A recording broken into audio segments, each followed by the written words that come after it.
Welcome to another vlog. Nandito tayo ngayon sa Vietnam.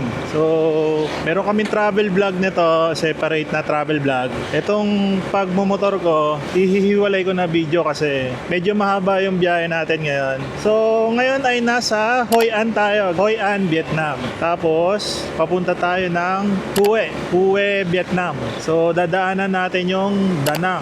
Medyo sikat tong ruta na to kasi dati na feature to sa Top Gear, yung Hai Van Pass na tinatawag. So yung scenic road na madadaanan mo pag pumunta ka ng Hoi An to Hue. Kaya siya sumikat dahil doon sa Top Gear. Pero siguro dati sikat na rin.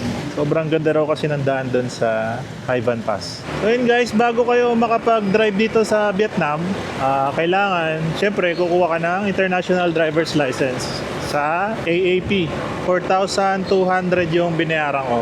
Buti kahapon, medyo nakapag-practice, medyo nabawasan yung kabat sa pagmamotor dito sa Vietnam. Pero inisip ko na lang parang Pilipinas kasi parehas na parehas talaga. Lalo, nasa kanan din sila. Alam nyo naman, pag ganito, medyo marami talaga nagmamotor, kaya defensive driving. So, ayoko naman maging confident. Dapat maingat na maingat pa din kung magmamaneho kayo rito sa Vietnam. Anticipate mo lahat ng dumidikit sa'yo. Isipin mo lahat sila kamote, parang ganun. Kasi walang araw.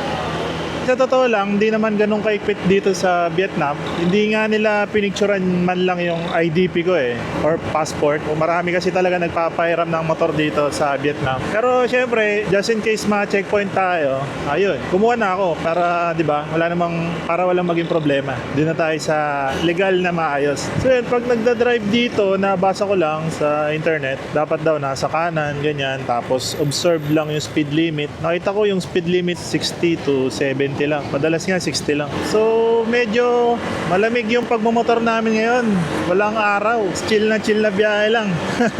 Isip ko, pwede ko bang medyo bilisan Nabasa ko kasi hanggang 60 lang. Sinusundan ko na lang kung gaano kabilis din yung mga ibang motor. Sarap magmotor dito. Ang luwag ng kalsada. Medyo makulimlim at basa ang daan. Mukhang umulan dito. Wala kaming kapote. Pag umulan, gigilid na lang talaga kami. We're now in an intersection. Parang Pinas lang guys, lawak dito.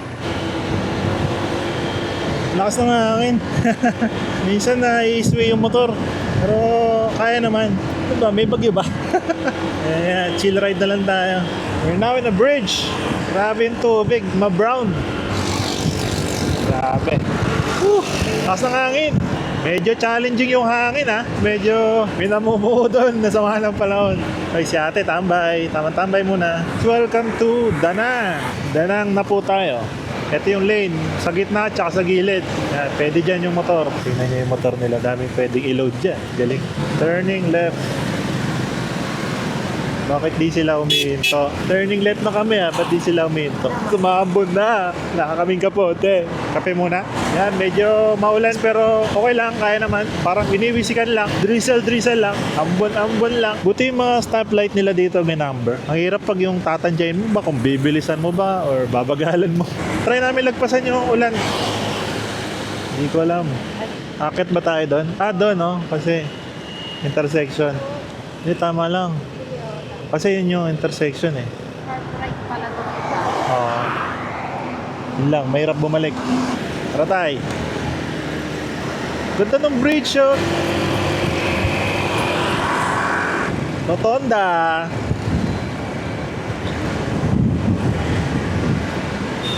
Guys, rotonda ulit tayo. Tapos, dito na tayo papasok. Sir, pagbigyan nyo na kami. Yun. Smooth. Ayun lang, sarado. Ay, hindi. Hindi, may dadaan. May dadaan na relays. Tara, doon tayo sa unahan. Yeah. Sabi mo, may dadaan na rin. May dadaan na trend pala sa relays.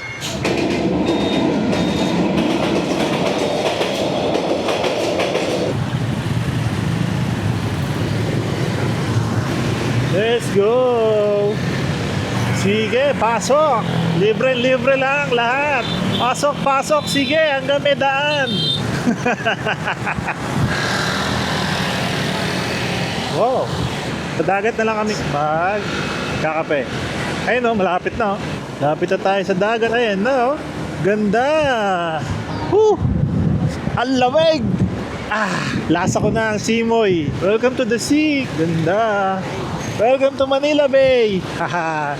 Ganda oh. Gusto mag-picture? Ganda. O si Kuya, uminto. Di niya mapigilan. Di picture siya. Lamig. Ay, ang ganda ng mga ano nila oh. Pabilog. Boats. Paano kaya yung gumagalaw? Itong vlog namin ay chill vlog lang guys ha. Kung minsan, pag di ko naranasan na kasi ni Mrs. yun. Malaga naman naranasan na niya. Kahit di na ako. Traveler kasi talaga to si Mrs. ko eh. Lakas ng hangin. Ayan na yung ulan. Grabe, tinatangay na ako. Hanap tayong kapihan be. Hanap tayong U-turn. Dun tayo sa Highlands. Ayun, parang U-turn yun. Boss, padaan po. Wala namang no U-turn sign. Preno ko, ang tagal kumagat. Sana bukas yung Highlands. Turning right. Wow. Ay, namatay. Motor nila. Tanggal yung kadena.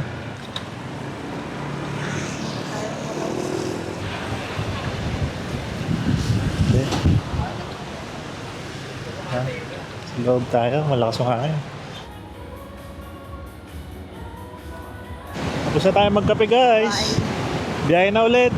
On the way sa Haivan Pass. Let's go! Chill ride habang ini-sway-sway ng hangin. Uulan na naman. Kaya pala parang medyo nag-i-sway-sway yung motor. Hindi pala pantay yung alignment. Hindi ko lang na mas naobserbahan.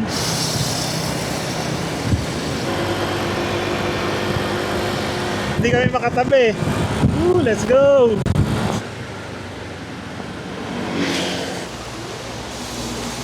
Hindi tayo raincoat.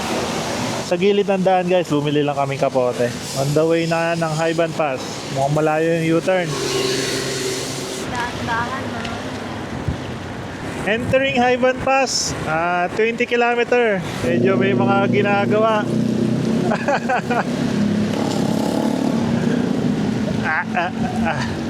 Going uphill. Daming ginagawa, no be? Banking. Quarry yan, be. Baka pinapatibay nila. Ano ba naman tundaan natin? Ayan, medyo malalampasan pala natin. Uy, ganda. Welcome to Marilaki guys. Ang ganda.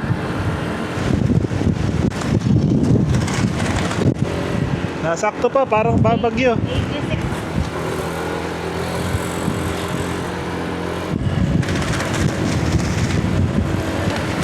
Nakikita mo yun sa vlog mo. Haivan Pass. Haivan Pass. Ayan, pakita natin. 1, 2, sharp, right. Tingin lang lagi sa lilikuan. Number 1 rule, pag twisties, tingin ka sa pupuntahan mo. Kusa nang susunod ang iyong motor. Tsaka, hindi mo naman kailangan bilisan.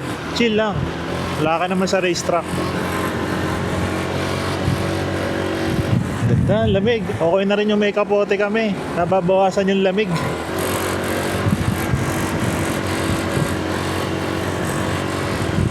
Ganda! Sheesh!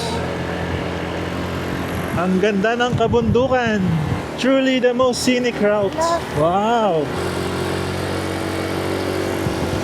Medyo maulan lang. Grabe. Abutan kami ng bagyo.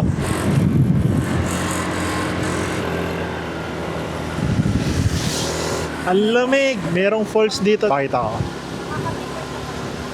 Oh. Angas.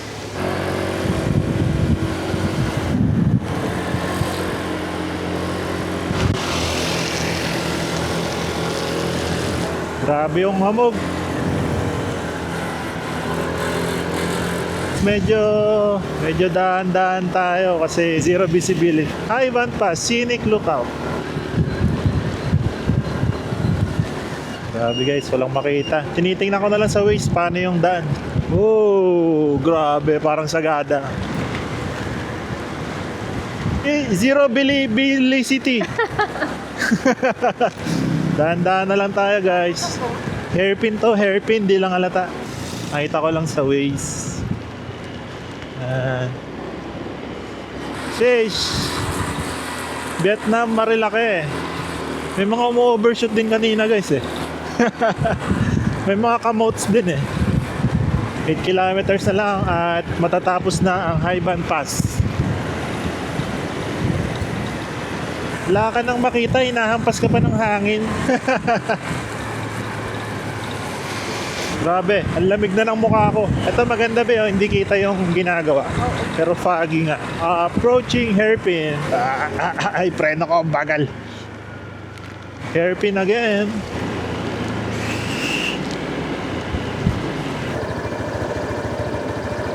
Wow. Di na foggy guys. Ay, ang ganda. Grabe. Kita ang beach. Uy, syudad. Dinner. Syudad na guys. Wow.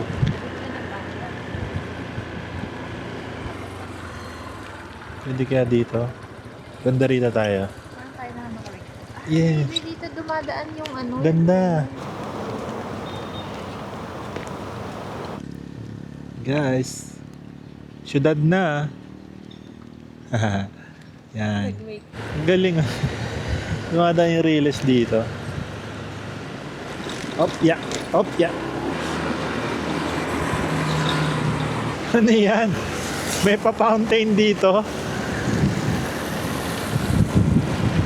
Galing naman ba ito? Guys, nasa ilalim tayo ng bridge. Tapos na tayo guys sa Haiban Pass. On the way na sa hotel sa Hue. 1 hour and 20 minutes pa.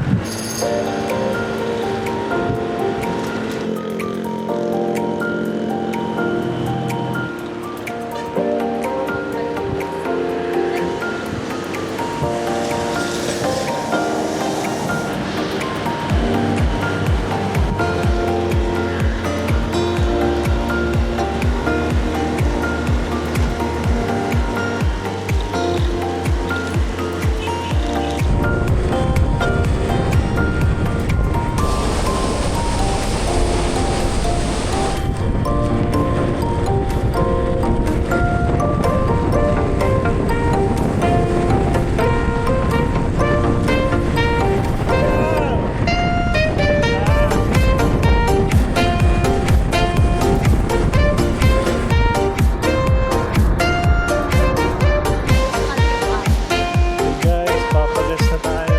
Gusto tayo magpagas guys. Umulan ba? Hindi naman.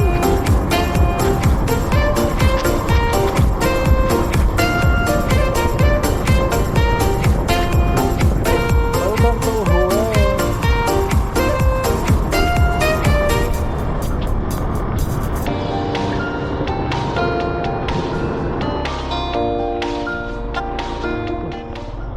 Nag-fog na. Hotel na tayo guys. Yun. Thank you. Thank you sa pagsama. Until next vlog po. Rainiel po and Jeka. Bye-bye.